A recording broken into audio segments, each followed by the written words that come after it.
준연동형 비례대표제를 도입하는 선거법 개정안이 패스트트랙으로 지정된 지 8개월 만에 국회를 통과했습니다. 문희상 국회의장이 표결을 진행하는 동안 한국당 의원들이 의장석 주변을 둘러싸고 의장 사퇴 등을 외치며 강하게 항의하는 등 소동이 벌어졌습니다. 감찰 중단 혐의를 받는 조국 전 법무부 장관에 대한 구속영장이 기각됐습니다. 죄질은 좋지 않지만 구속할 정도의 중대성은 없다는 법원의 설명에 대해 청와대는 무리한 수사였다고 비판했고 검찰은 직권남용 혐의가 인정됐다며 실체적 진실을 밝히겠다고 강조했습니다. 초등학교 여학생이 또래 친구를 흉기로 찔러 숨지게 했습니다. 초등학생은 14세 미만 형사 미성년자로 처벌을 받지 않습니다. 촉법 소년에 대한 논란이 다시 불거지고 있습니다.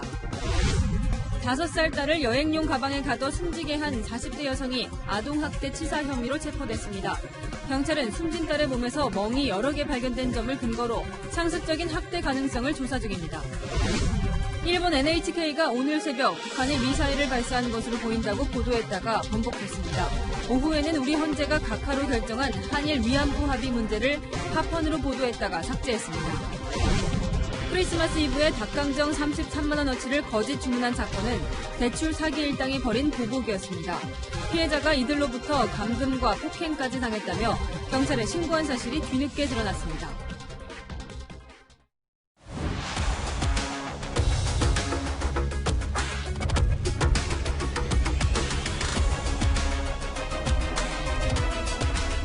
선거법 결국 통과. 내년 국회의원 선거부터 적용되는 공직선거법 개정안이 오늘 본회의를 통과했습니다. 자유한국당 의원들이 의장석 주변을 점거하며 극렬 저지에 나섰지만 법 통과를 막지는 못했습니다. 더욱 혼란에 빠진 국회 연결합니다. 황수영 기자, 선거법 개정안이 조금 전 통과됐는데 얼마 만이죠? 네, 선거법 개정안이 패스트트랙 법안으로 지정된 지 242일 만에 국회 본회의를 통과했습니다. 한국당의 거센 항의와 반발 속에 표결이 진행됐고 그 결과는 156명의 찬성과 반대 10명 그리고 기권 1명이었습니다. 오늘 통과된 법안은 4월 패스트트랙 법안으로 지정된 선거법 개정안과는 다릅니다. 중간에 4+1 협의체가 일방적으로 한 번 더 수정한 수정안인데요.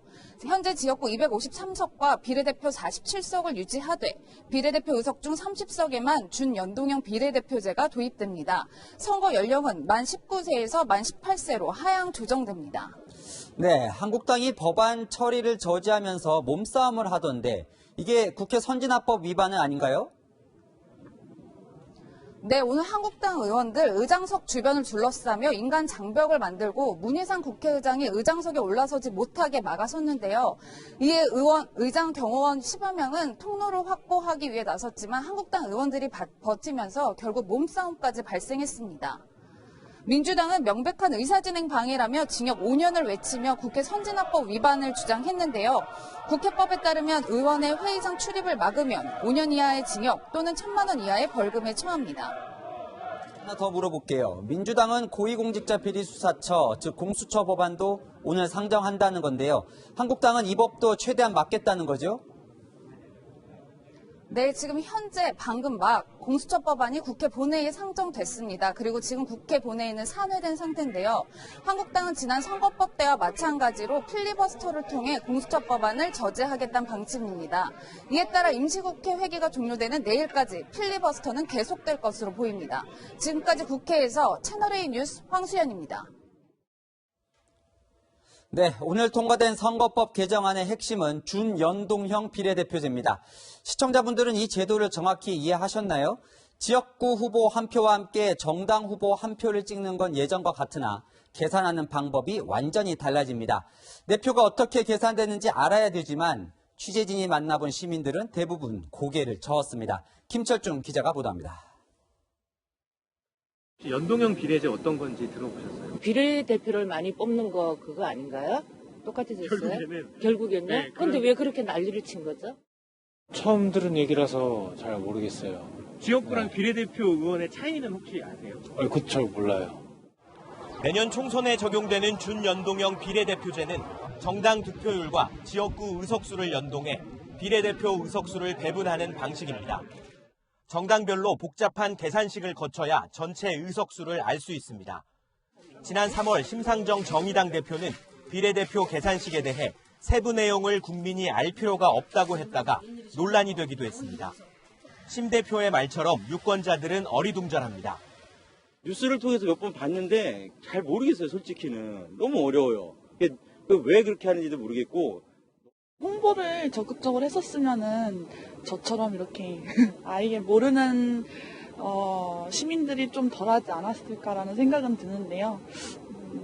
이미 다 끝났다고 하니까 좀 아쉽기는 한 것 같아요.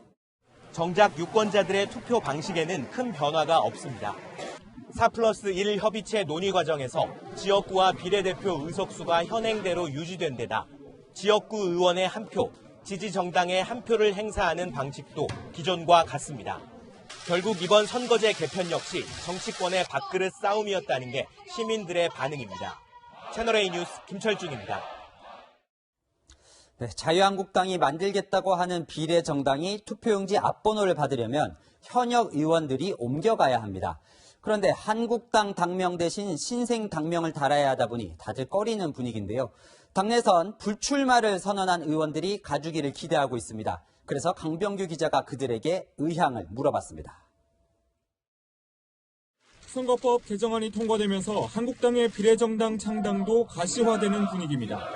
하지만 당장 누구를 비례정당으로 보낼 것이냐가 고민거리입니다. 우선 총선 출마를 준비하는 현역 의원들이 갑작스레 지역구를 떠나는 건 어렵지 않겠냐는 분석이 많습니다. 그러다 보니 당내에선 불출마 의원들이 비례정당에 가서 봉사해달라는 요구가 나옵니다. 하지만 해당 의원들의 반응은 미지근합니다. 제가 드릴 수 있는 말씀은 오늘 이 기자회견에서 드린 말씀 외에는 다른 말씀을 드릴 게 없습니다. 김영우 의원은 4+1 선거법도 문제가 있지만 비례정당에서 뛰는 것은 내 불출마 취지와는 맞지 않다고 선을 그었고 김세현 의원은 지금 입장을 밝히긴 어렵다고 말을 아꼈습니다. 김성찬 의원은 당을 떠나는 것은 생각해 본 적도 없다면서도 국가와 당에 도움이 된다면 생각해봐야 하지 않냐며 여지를 남겼습니다. 일각에선 물갈이 대상인 중진 의원들이 비례정당으로 옮겨갈 수 있지 않겠냐는 관측도 나옵니다. 비례정당 창당을 두고 꼼수 논란이 제기되자 한국당은 민주당도 비례정당 창당을 검토 중이라고 주장했습니다. 실제로 오늘 선관위에 비례민주당 창당 신고서가 접수됐지만 민주당은 무관하다고 해명했습니다. 유사한 명칭을 사용한 것에 대한 법률적 검토를 선관위가 해야 합니다. 앞으로도 민주당의 비례정당은 만들 계획이 없다고 선을 그었습니다. 채널A 뉴스 강병규입니다. 앞서 보신 대로 오늘 본회의장은 고성과 몸싸움이 오가며 아수라장이 됐습니다. 한국당 의원이 의장석을 막아서자 문희상 국회의장은 방옥과 직원들의 손에 들려 공중부양으로 의장석에 앉는 진풍경도 나왔습니다. 강재희 기자가 그 현장을 보여드립니다. 본회의 예정 시각 5분 전 자유한국당 의원들이 의장석 주변을 둘러쌉니다. 본회의를 열지 못하게 막아선 겁니다. 민주당 전멸시킬 거야. 얼마나 상태지? 안 되지. 뒤늦게 문희상 국회의장이 본회의장에 들어왔지만 한국당 의원에 가로막혀 의장석으로 올라가지 못합니다.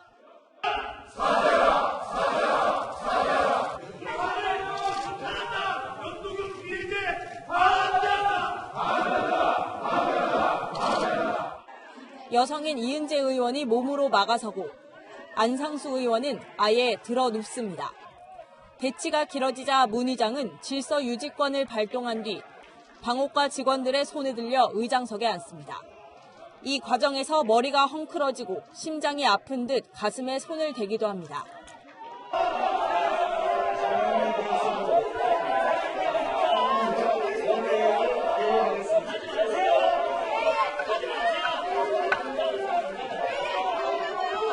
선거법 처리에 나서자 문 의장을 둘러싼 한국당 의원들이 피켓을 허공에 뿌리고 소리치며 방해합니다. 이게 뭡니까? 투표를 마치겠습니다. 선거법을 왜 이렇게 날치게 하시는 거예요? 하지만 심재철 의원은 방옥과 직원에게 들려서 끌려 나오고 선거법은 아수라장 속에 통과됐습니다. 한국당 의원들은 국회의장이 정권의 충견 노릇을 하고 있다고 비판했지만 문 의장은 담담히 받아칩니다. 사이는 하루에도 12번씩 요새 죽습니다. 네, 이미 죽었어요. 헛개비만 남고 알맹이는 다 없어졌어요. 다음 안건 처리 때도 몸싸움은 계속됐고 한국당 이은재 의원은 병원으로 옮겨졌습니다. 채널A 뉴스 강지입니다. 법원이 오늘 새벽 조국 전 법무부 장관의 구속영장을 기각했습니다. 담당 판사의 설명을 보면 범죄 혐의가 인정이 되고 심지어 죄질이 나쁘다는 표현까지 했는데 부인 정경심 교수가 이미 구속돼 있다는 점이 영향을 미쳤습니다. 오늘 새벽 조국 전 장관의 모습부터 사공성근 기자가 보도합니다.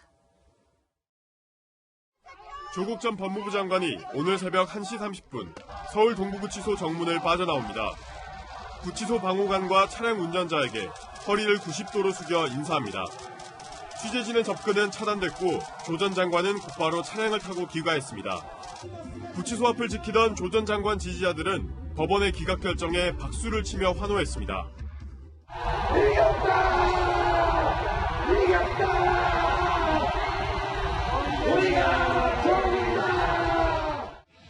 보수단체 회원들은 비난의 목소리를 높였습니다.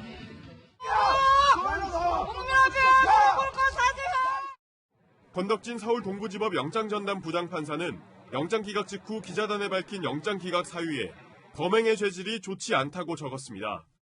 검찰에 보낸 기각 사유에서는 죄질을 언급하진 않았지만 사회 근간인 법치주의를 후퇴시켰고 국가 기능에 공정한 행사를 저해했다고 밝혔습니다. 그러면서도 법원은 구속할 정도로 범죄가 중대하지 않다고 판단했습니다. 증거인멸과 도주의 우려가 크지 않다는 겁니다. 조 전 장관의 가족관계 그리고 배우자가 최근 다른 사건으로 구속되어 재판을 받고 있는 점도 언급했습니다. 조 전 장관의 부인 정경심 교수가 자녀 입시 비리 등의 혐의로 이미 구속돼 있어 부부 동시 구속에 부담을 느낀 것이라는 해석이 나옵니다. 조 전 장관의 사회적 지위와 구속영장 심사에서 진술 태도 등도 기각 결정에 영향을 끼쳤다고 법원은 전했습니다. 구속을 면한 조 전 장관은 오늘 오후 서울구치소를 방문해 정 교수를 접견했습니다. 채널A 뉴스 사공성근입니다. 이렇게 법원이 조국 전 장관의 죄질이 안 좋다고 말하면서도 영장은 기각하자 검찰은 당황스럽다는 반응을 보였습니다. 조 전 장관의 혐의는 법원에서 인정한 것이기 때문에 검찰은 김경수 경남도지사 등 여권 핵심 관계자들도 제대로 수사하겠다는 의지를 보이고 있습니다. 이동재 기자입니다. 검찰은 법원의 조국 전 법무부 장관 구속영장 기각 결정에 당혹스러움을 감추지 못했습니다. 검찰 관계자는 법원이 구속영장 기각 사유에 법치주의 후퇴라는 강력한 표현으로 범죄 혐의가 소명됐다고 쓴 건 최초라며 혐의를 인정하면서 영장을 기각한 건 이해하기 어렵다고 밝혔습니다. 검찰은 공식 입장문을 내고 죄질이 나쁜 직권남용 범죄를 법원이 인정했다고 강조했습니다. 실체적 진실규명에 최선을 다하겠다고도 했습니다. 검찰의 영장 청구가 무리한 판단이었다는 청와대와 여권의 공세에 맞서면서 이른바 유재수 감찰 중단에 개입한 청와대 관계자들로 수사를 확대하겠다는 의지를 분명히 한 겁니다. 친문 핵심 인사들의 청탁을 받고 조 전 장관의 유재수 감찰 중단 의견을 전달한 백온우 전 민정비서관은 조 전 장관과 공범 관계라는 게 검찰의 판단입니다. 검찰은 감찰 중단에 청탁한 것으로 알려진 김경수 경남도지사와 윤건영 청와대 국정기획상황실장 등에 대한 기소 여부도 검토 중입니다. 채널A 뉴스 이동재입니다. 청와대가 울산시장 선거에 개입했다는 의혹 속 핵심 인물이죠. 송병기 울산시 경제부시장도 구속 위기에 처했습니다. 다음 주 화요일 구속영장 심사를 받게 됩니다. 안보겸 기자입니다. 검찰은 송병기 울산시 경제부시장에 대해 공직선거법 위반 혐의로 구속영장을 청구하면서 청와대 관계자들과 울산경찰 수사 담당자들을 공범으로 판단했습니다. 지난해 6.13 지방선거에서 문재인 대통령의 30년 지기인 송철호 울산시장을 당선시키려고 조직적으로 움직였다고 본 겁니다. 송 부시장이 야당 후보였던 김기현 전 울산시장 측근 비리를 청와대에 제보한 이후 청와대의 지시에 따라 경찰이 표적 수사했다는 게 검찰의 판단입니다. 검찰은 송 부시장과 경찰이 수사 상황을 공유했는지도 확인 중입니다. 피의자 신분으로 5번의 검찰 조사를 받았습니다. 많은 심려를 끼쳐드려 죄송하다는 말씀을 드리겠습니다. 검찰은 송철호 캠프 핵심 인물인 송 부시장이 청와대를 드나들며 선거 전략을 논의한 건 중대 범죄로 구속 사유에 해당한다고 봤습니다. 피해자 신분으로 조사를 받고 있는 울산 경찰 관계자들은 검찰에서 위에서 시키는 대로 했다고 진술한 걸로 전해졌습니다. 송 부시장 구속 여부는 오는 31일 명재건 서울중앙지법 영장전담 부장판사가 구속영장 심사를 거쳐 결정합니다. 명 부장판사는 조국 전 법무부 장관 일가 비리 의혹과 관련해 조 전 장관 동생 등의 구속영장을 기각했습니다. 채널A 뉴스 안보겸입니다. 초등학생이 흉기로 또래 친구를 숨지게 하는 끔찍한 사건이 벌어졌습니다. 가족에 대해 험담을 해서 범행을 저지른 것으로 알려졌는데 만 14세 미만 초등학생 촉법 소년이라 형사처벌을 받지 않습니다. 공태현 기자입니다. 초등학교 고학년 여학생이 아파트에서 쓰러진 채 발견된 것은 어제 저녁 7시 반쯤. 인근 주민이 복도에 쓰러져 있는 초등학생을 발견한 겁니다.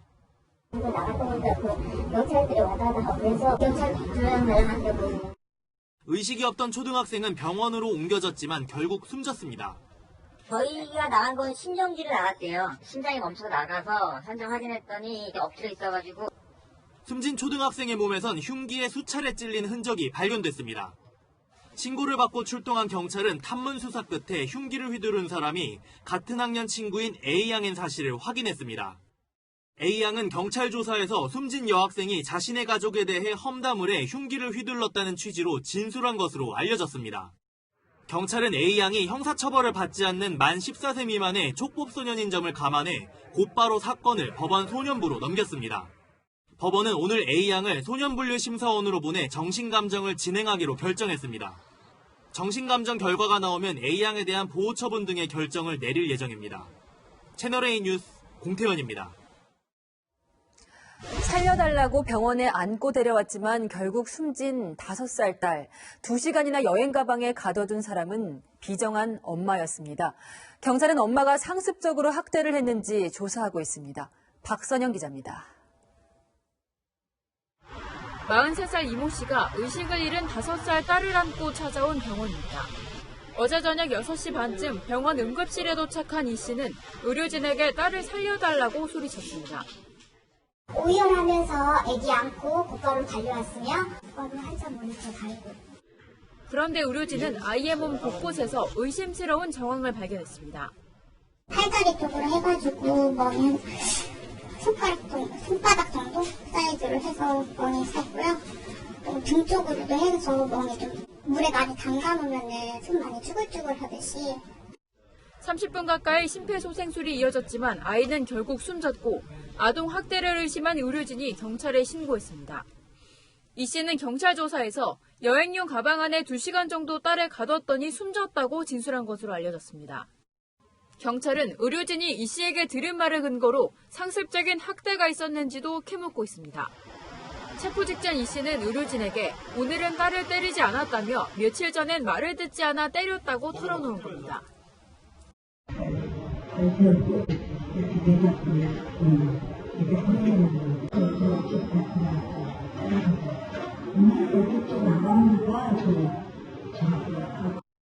경찰은 부검을 통해 숨진 아이의 정확한 사망 경위를 파악하기로 했습니다.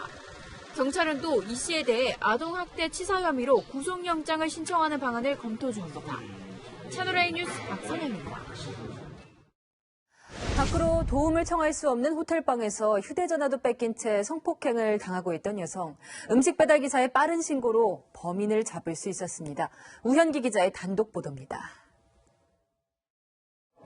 경찰차 한 대가 유흥업소가 밀집한 골목에 들어섭니다. 차에서 내린 경찰관들이 호텔로 향합니다. 호텔 객실에서 여성이 성폭행당한 것 같다는 신고를 받고 출동한 겁니다. 신고를 한 사람은 경찰이 출동하기 15분 전 이 객실에 음식을 배달하러 왔던 35살 이우열 씨. 피해 여성은 남자친구와 함께 미리 예약해뒀던 이 호텔을 찾았다 성폭행을 당했는데요. 마침 그때 미리 주문해뒀던 이 배달 음식이 도착했습니다. 음식을 전하기 위해 이 씨가 객실 초인종을 누르자 한참 지나서야 남성이 객실 문을 열었는데 불 꺼진 객실에서 들리는 여성의 비명소리가 의심돼 경찰에 신고한 겁니다. 무슨 일 때문에 그러냐고 그러니까 남자분께서 별일 아니라고 신경 안 쓰셔도 된다고 그래가지고 결제만 하고 그냥 가라 그러시더라고요. 이 씨의 신고를 받고 출동한 경찰은 곧바로 객실 안에 있던 남성을 현행범으로 체포했습니다. 경찰 조사 결과 남성은 여성이 경찰에 신고하지 못하도록 휴대전화까지 빼앗고 성폭행한 것으로 확인됐습니다. 경찰은 남성을 불구속 입건해 범행 동기 등을 조사하는 한편 발빠른 신고로 남성을 검거하도록 도운 이 씨에게 오는 30일 감사장을 수여하기로 했습니다. 채널A 뉴스 우현기입니다. 누리꾼의 공분을 산 닭강정 33만 원 거짓 주문 사건은 학교폭력 괴롭힘이 아니라 대출 사기단의 괴롭힘이었습니다. 대출 사기에 가담시키려던 피해자가 도망치자 안갚음으로 닭강정을 대량 주문한 겁니다. 피해자는 사기 일당에게 감금과 폭행까지 당했다고 주장했는데 신선미 기자의 보도 먼저 보시고 팩트맨에서 이런 범죄 피해자는 어떻게 되는 건지 따져보겠습니다. 크리스마스 이브였던 지난 24일 오후 닭강정이 자신의 집에 배달되기 전 20대 피해자는 경찰에 대출 사기 피해를 신고했습니다. 인터넷을 통해 알게 된 남성 2명의 소개로 이른바 작업 대출을 받으려다 도망쳤다는 내용이었습니다. 저희가 24일 날 접수를 했고요. 특정하고 추적을 하고 있는데 이게 25, 26일 날 인터넷에 닭강정 주인 때문에 이슈가 된 거죠. 작업 대출은 대출 자격이 없는 이들의 재직증명서와 소득 관련 서류를 중개업자가 위조해 금융기관으로부터 대출을 받게 해주는 겁니다. 중개업자인 대출 사기 일당은 많게는 대출금의 절반을 수수료로 가져갑니다. 피해자는 위조 서류를 들고 은행까지 갔다가 범행 직전 양심의 가책을 느껴 도망쳤습니다. 범행에 차질을 빚은 대출 사기 일당이 안갚음을 위해 피해자 집으로 닭강정을 대량 주문한 겁니다. 닭강정 업주는 학교 폭력으로 오해했지만 경찰은 대출 사기 사건으로 수사를 확대하고 있습니다. 특히 피해자는 대출 사기 일당이 집에 가지 못하도록 자신을 감금하고 폭행했다고 진술했습니다. 피해자는 일당과 함께 일주일가량 모텔과 찜질방을 돌며 서류를 위조하는 방법과 은행원을 대하는 자세를 교육받았던 것으로 알려졌습니다. 경찰은 대출 사기 일당의 신원을 확인하고 뒤를 쫓고 있습니다. 채널A 뉴스 신선미입니다.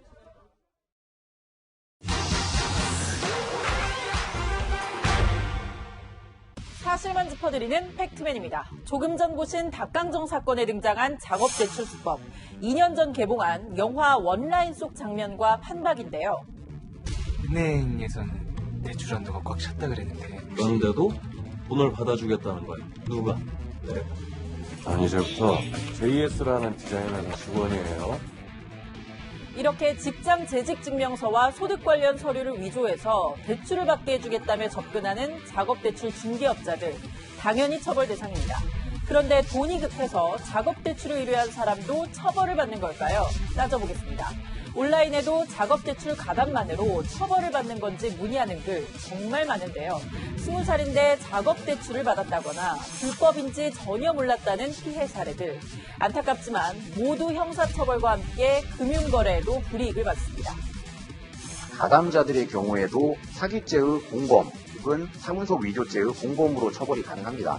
이뿐만 아니라 대출 제한이나 시운등급 하락이 불가피합니다. 작업대출로 돈을 빌리면 사기죄로 10년 이하의 징역이나 2천만 원 이하의 벌금에 처해질 수 있다는 건데요. 닭강정 사건 피해자처럼 대출을 받기 직전 은행을 빠져나온 경우엔 사기죄로 처벌받진 않지만 대출 서류 위조에 가담한 것만으로도 처벌받을 수 있습니다. 닭강정을 보낸 가해자들이 이걸 약점으로 잡고 협박했을 가능성도 경찰은 들여다보고 있습니다. 작업대출 사기단은 주로 청소년과 대학생, 무직자처럼 현실금융에 이해가 부족한 청년층을 노리고 있는데요. 작업대출 불법 광고도 급증하면서 지난해에만 3,000건 넘게 적발됐습니다. 종합하면 작업대출 중개업자뿐만 아니라 대출을 받은 사람도 형사처벌 받을 수 있고 금융거래까지 막히는 최악의 상황에 처할 수 있습니다. 이상 팩트맨이었습니다. 카자흐스탄에서 98명이 탄 항공기가 뜨자마자 추락해 이렇게 건물에 처박혔습니다. 최소 15명이 숨졌는데 그나마 화재가 안 나 더 큰 인명피해는 막았습니다. 정다은 기자입니다. 한 여객기가 형체를 알아볼 수 없을 정도로 부서져 있습니다. 구조대원들은 여객기 잔해 속에서 생존자 수색 작업을 벌이고 있습니다.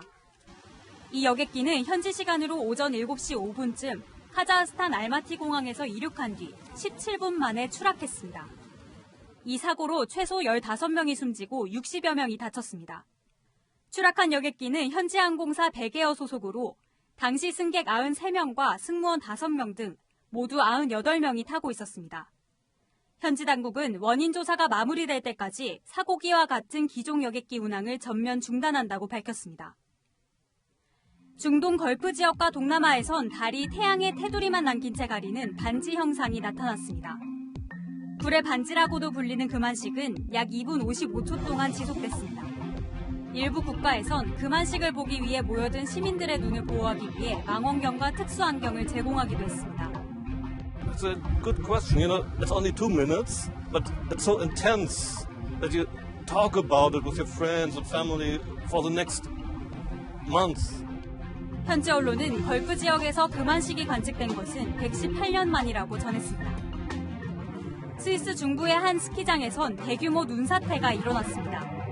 현지 언론은 길이 300m, 폭 60m에 달하는 대형 눈사태가 스키를 타고 있던 사람들을 덮쳤다고 전했습니다. 이 과정에서 눈더미에 파묻혔던 6명이 구조됐고 이 중 2명이 경상을 입고 치료를 받고 있습니다. 채널A 뉴스 정다은입니다. 동일본 대지진 때 폭발한 후쿠시마 원전 3호기 내부 영상이 9년 만에 처음으로 공개됐습니다. 아직도 피폭 한도의 150배나 높은 방사능이 나오고 있었습니다. 오염수 유출이 걱정인데 아베 총리는 오늘도 후쿠시마 쌀 홍보에 나섰습니다. 도쿄 김범석 특파원입니다. 원전 폭파로 방사능이 유출된 일본 후쿠시마. 9년 뒤 촬영된 영상에서도 당시 흔적이 그대로 남아 있습니다.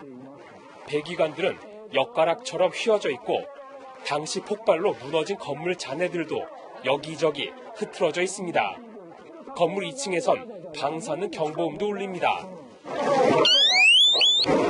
최대 방사선량은 연간 피폭 한도에 150배까지 올라갑니다. 조사원들도 피폭을 우려합니다. 일본 경산성 전문가 대책위는 방사능 오염수 처리 방법으로 해양 방류와 증발 등을 제시했지만 사실상 해양 방류에 무게를 두고 있습니다. 海洋放出に比べるとおそらく、時間も取るであろうし、それから上流との建設も要するであろうと。 이런 가운데 일본 정부는 도쿄올림픽을 앞두고 피난 지역인 후쿠시마 후타바 마을을 내년 3월부터 순차적으로 해제하겠다고 밝혔습니다. 東京オリンピックにかけるお金があったらば、ぜひ復興にかけてもらいたいなと。 아베 총리는 오늘 자신의 SNS에 맛있는 후쿠시마 쌀을 매일 먹고 있습니다라는 글을 남겼습니다. 후쿠시마 이미지 개선에 앞서 방사능 안전성 검증이 확실하게 이루어져야 된다는 지적이 나옵니다. 도쿄에서 채널A 뉴스 김범석입니다. 어제 자정쯤 깜짝 놀라는 일이 있었습니다. 일본 공영방송 NHK가 북한이 미사일을 발사했다고 속보를 낸 겁니다. 미국 안보 전문가들로부터 가짜 알람이 전쟁을 일으킬 수 있다며 비판을 받았는데요. 오늘 또 우리 헌법재판소의 결정을 다루면서 오보를 냈습니다. 김민지 기자입니다. 오늘 새벽 0시 22분 북한이 미사일을 발사한 것으로 보인다며 일본 NHK 방송이 급하게 띄운 속보입니다. 그러면서 북한 미사일이 홋카이도 에리모미사키 동쪽 2,000km 해상에 낙하한 것으로 보인다는 내용도 내보냈습니다. 그런데 이 보도는 오보였습니다. NHK는 20분 뒤 해당 기사를 삭제한 뒤 연습용 문장이 잘못 나갔다 사과한다며 밝혔습니다. 북한의 연말 도발 여부를 주시하던 안보 전문가들은 NHK 오보의 위험성을 지적했습니다. 비핀나랑 매사추세츠 공과대 교수는 이런 특별한 때 가짜 알람이 전쟁을 일으킬 수 있다고 비판했습니다. 한반도에 긴장이 조성되는 과정에서 신중하지 못한 보도로 상황을 악화시킬 수 있기 때문에 부적절한 보도로 봅니다. NHK의 북한 미사일 오보는 처음이 아닙니다. 지난해 1월에도 북한이 미사일 발사를 한 것 같다며 속보를 냈다가 5분여 만에 정정했습니다. 오늘도 NHK는 북한 미사일 발사 추정 오보 이후 하루같이 지나지 않아 또다시 오보를 냈습니다. 오후 3시 9분쯤 우리 헌법재판소가 한일 위안부 합의 위헌 여부에 대해 각하 결정을 내렸지만 한일 합의는 합헌이라고 속보를 낸 겁니다. NHK는 이후 해당 기사를 삭제한 뒤 오후 4시 3분쯤 각하라는 내용으로 다시 속보를 내보냈습니다. 채널A 뉴스 김민지입니다. 한 해를 마무리하면서 남북 정부가 낸 내년 달력과 사진첩에서 흥미로운 장면이 포착됐습니다. 청와대가 배포한 달력에는 김정은 북한 위원장이 빠졌는데 북한이 발간한 김정은 위원장 사진첩에는 문재인 대통령이 담긴 겁니다. 유승진 기자가 보도합니다. 청와대가 만든 2020년 달력입니다. 12장의 사진이 들어가 있는데 절반이 수소 전기버스 탑승식, 부품 소재기업 현장 방문 같은 경제 관련입니다. 문재인 대통령 측근인 김경수 경남도지사의 모습도 보입니다. 그런데 이번 달력에서는 김정은 위원장이 사라졌습니다. 남북 정상회담, 평창올림픽, DMZ 유해 발굴, 도로 연결 등 남북 이슈로 빼곡히 채웠던 올해 달력과는 대조적입니다. 달력의 문구도 바뀌었습니다. 2019년은 평화와 번영을 위한 여정이었지만 내년은 함께 잘 사는 나라로 경제를 강조했습니다. 1년 사이 청와대의 우선순위가 남북관계에서 경제로 바뀐 건데 꽉 막힌 지금의 북미, 남북 관계 상황이 반영된 거란 분석이 나옵니다. 그런데 북한은 우리와 정반대입니다. 한 달 전 북한 외국문 출판사가 발행한 2018년 김정은 최고 영도자 사진첩입니다. 남북 정상이 나란히 판문점 군사분계선을 넘고 평양 공동선언을 하는 장면이 담겨 있습니다. 백두산 천지를 함께 거닐고 삼지연 연못을 웃으며 산책하는 사진을 넣어 양 정상의 친밀감도 강조했습니다. 트럼프 대통령 사진도 빼지 않고 실었습니다. 외교를 통한 해결을 원하는 북한의 의중이 반영된 거란 관측이 나오고 있습니다. 채널A 뉴스 유승진입니다. 빠르게 산을 타고 있는 군인의 다리에 끼워져 있는 검은색 장치 보이시죠? 이른바 아이언맨 슈트로 불리는 근육 보조 로봇입니다.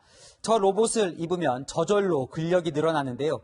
우리 기술로 개발된 최첨단 군장비, 이뿐만이 아닙니다. 유지훈 기자가 소개합니다. 버튼을 누르자 강철 장갑이 순식간에 온몸을 감싸고 주인공은 초인적인 괴력을 발휘합니다.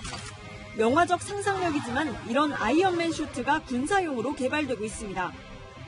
장비를 착용한 병사가 25kg의 포탄을 번쩍 들고 가파른 언덕도 가볍게 오르는데 국내에서도 아이언맨 슈트 상용화를 앞두고 있습니다. 일명 근력보조 로봇으로 앞으로 군사용뿐 아니라 무거운 짐을 옮기는 택배 현장, 장애 재활 같은 의료 현장에서도 활용될 것으로 기대됩니다. 무인 기술도 주목받고 있습니다.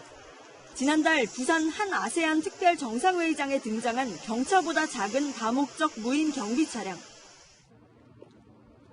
따로 조종하지 않아도 인솔자의 속도에 맞춰 가다 서다를 할 수 있고 그 길을 그대로 따라가는 종속 주행도 가능합니다. 병사들의 이동에 맞춰 물자나 환자를 후송하고 위험 지역에서는 혼자 임무 수행도 할 수 있습니다. 미 해병대는 2014년 하와이 훈련 때 야전에서 운용할 수 있는 견마 로봇을 선보이기도 했는데 이런 무인 차량과 로봇은 다양한 형태로 일상에서 활용할 수 있습니다. 바다도 마찬가지입니다. 카메라와 센서로 혼자 움직이는 무인 수상점은 악천 후에도 출항이 가능합니다.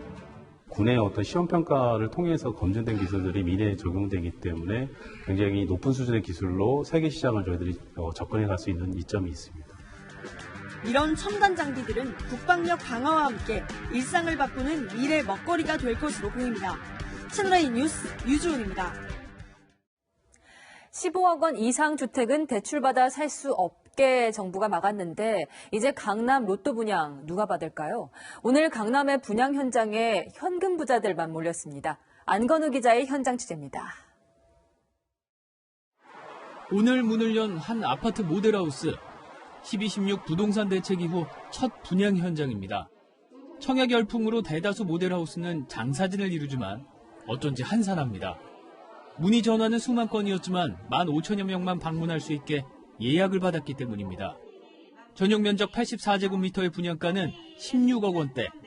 인근 단지보다 6억 원 정도 저렴하긴 해도 시세가 15억 원을 넘어 대출이 불가능하기 때문에 진입장벽이 높습니다. 모델하우스 전 시장에서 가장 작은 59제곱미터입니다. 여기도 분양가가 11억에서 12억 원대입니다. 중도금 대출이 안 되죠. 계약부터 입주 때까지 10억 원이 넘는 현금이 있는 사람만 입주할 수 있다는 얘기입니다. 하지만 수억 원의 시세 차익을 노린 현금 부자들에겐 손쉽게 재산을 불릴 기회입니다. 자금을 좀 어떻게 준비를... 그렇죠. 지금 있는 이거를 끝나든지 저희는 대출이만 넣었어요. 이게 많이 못 들어갔어요. 대출 규제를 핵심으로 한 부동산 대책이 현금 부자에겐 별 영향이 없는 겁니다.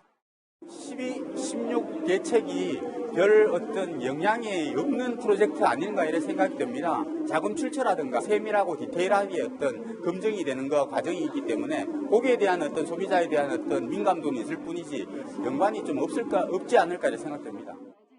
국토교통부가 분석한 자금 조달 계획서에 따르면 15억 원 고가 아파트 구매자 중 대출을 받은 사람은 37%에 불과했습니다. 채널A 뉴스 안건우입니다. 386 운동권 대부 허인혜 씨가 임금을 체불한 혐의로 오늘 구속영장 심사를 받았습니다. 구속 심사를 앞두고 피해자들에게 보낸 문자 메시지가 논란입니다. 서상희 기자가 취재했습니다. 직원 수십 명의 임금 5억 원을 체불한 혐의로 허인혜 녹색드림 협동조합 이사장의 구속영장 심사가 열렸지만 법원 포토라인을 지나는 피의자는 없었습니다.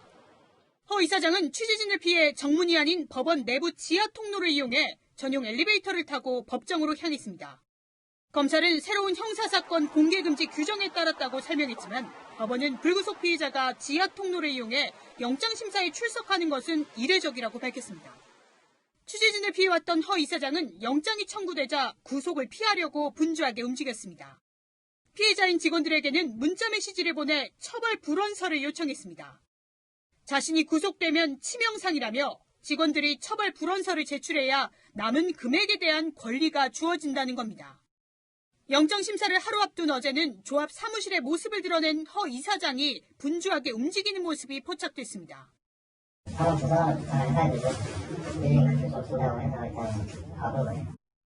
허 이사장의 변호인 측은 5억 원 정도 체불금 가운데 2억 원이 남았다며 임금을 빼돌리지 않았다고 주장했습니다.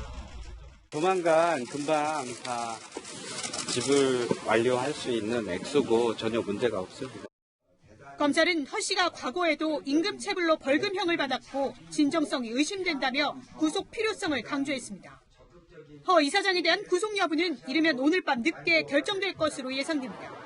채널A 뉴스 서상입니다.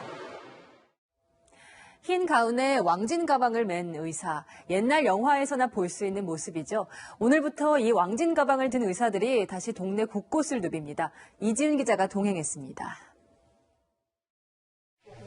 서울 노원구에서 20년째 동네 의원을 운영하고 있는 장현재 원장. 분주한 손길로 청진기며 혈압계 같은 진료기구들을 챙겨 가방에 담습니다. 오늘 방문하는 집은 최근 폐렴에 걸렸다 회복 중인 최애환 할머니 댁. 고관절이 부러져 거동도 할 수 없습니다. 엘리베이터조차 없는 연립주택 4층이어서 최 할머니는 왕진이 아니면 진료받기가 어렵습니다. 이것도 이렇게 괜찮은데 여기는 뭐 똑바로만 해야지 조금만 움직이면 못 가죠. 누구나 불러서 가야 돼. 다행히 최 할머니의 폐렴 증세는 많이 호전됐습니다. 정밀한 진단을 위해 혈액 샘플을 뽑고 기력 회복을 위해 수액 주사를 놓습니다. 과거엔 쉽게 찾아볼 수 있던 왕진 의사가 사라진 건 제도상의 미비점 때문입니다. 건강보험에 왕진 진료 항목이 없어 의사가 왕진을 하더라도 그에 따른 적정한 진료비를 받을 수 없었던 겁니다. 왕진을 가려면 시간이 소요되고 또 환자가 있음에도 불구하고 나가야 되는 상황이거든요. 초대진료만 산정하게 돼 있었습니다. 정부는 오늘부터 동네 병원을 대상으로 건강보험에 왕진 진료비를 추가하는 시범 사업을 시작했습니다. 왕진 진료비는 11만 5천 원, 환자는 30%인 34,500원을 부담해야 합니다. 다만 처음 한 번은 병원을 방문해 진료를 받아야 왕진이 가능하며 본인 부담금이 많다는 게 걸림돌입니다. 채널A 뉴스 이지훈입니다. 이제는 새색시가 된 빙상여제 이상화가 자신의 후계자로 점찍은 선수가 있었죠. 바로 김민선입니다. 어떻게 성장하고 있는지 염정원 기자가 김민선 선수를 만나봤습니다. 아직도 기억에 생생한 눈물의 은퇴식. 빙상여제 이상화는 자신 있게 자신의 후계자를 추천했습니다. 김민선 선수를 추천해주고 싶어요. 그러니까 민선이가 나이는 어리지만 정신력이 참 많이 성장한 선수더라고요. 그래서 저희 어렸을 때 모습과 참 흡사한 걸 보게 되었어요. 그래서 2년 전 10년간 깨지지 않던 이상화의 주니어 세계 기록을 갈아치웠던 김민선. 올 시즌 월드컵에선 처음으로 4위에 오르기도 했습니다. 이제는 이상화의 전매 특허였던 폭발적인 스타트 실력을 더 갈고 닦아야 합니다. 태릉으로 돌아와서도 강훈련을 이어가는 이유입니다. 코치와 적극적으로 대화를 나누고 본인의 훈련 영상도 꼼꼼하게 확인합니다. 안 좋은 기록이나 그런 거에 대해서 좀 오랫동안 생각을 하고 하다 보면 몸도 오히려 컨디션도 안 좋아지고 그렇다 보니까 그냥 긍정적으로 생각하려고 이것도 노력하는 것 같아요. 목표인 베이징 올림픽 메달을 향해 김민선의 질주는 계속됩니다. 채널A 뉴스 염정원입니다. 오늘 준비한 스포츠 소식은 여기까지입니다. 이어서 이번 주말 날씨 확인하시죠. 올해 마지막 주말 심한 추위도 미세먼지도 없는 무난한 날씨가 예상됩니다. 다만 내일 오후부터 밤 사이에는 강원 영동을 제외한 중부에 눈이 날리거나 빗방울이 떨어질 수 있겠고요. 일요일 낮에는 서해안을 시작으로 밤에는 전국에 비 소식이 있습니다. 외출 계획에 참고하시면 좋겠습니다. 올해 마지막 날 해넘이와 새해 첫날 해돋이 감상은 대부분 지역에서 날씨로 인한 불편 없이 볼 수 있을 전망입니다. 다만 세미탄파가 찾아오는데요. 영하 20도 이하의 차가운 공기가 내려오면서 기온이 급격히 내려가겠습니다. 각종 동파 사고에도 대비해 두시면 좋겠습니다. 당분간은 날씨 변화가 클 것으로 보입니다. 감기 가능 지수도 높습니다. 실내 적정 습도 40에서 60% 유지하시고 내복을 입어서 체온을 높이는 게 좋습니다. 건강하게 한 해 마무리 잘하시기 바랍니다. 날씨였습니다. 우리 김경수, 내 친구 임종석, 임동호 전 민주당 최고위원은 이 친구들이 자신에게 울산시장 선거를 앞두고 공직을 제안했다고 밝혀 선거 개입 의혹에 스모킹건이 돼버렸습니다. 친구를 궁지로 모은 형국이 된 임 전 최고위원, 오사카로 돌연 출국했는데요.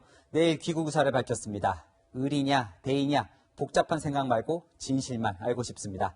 내일도 뉴스입니다.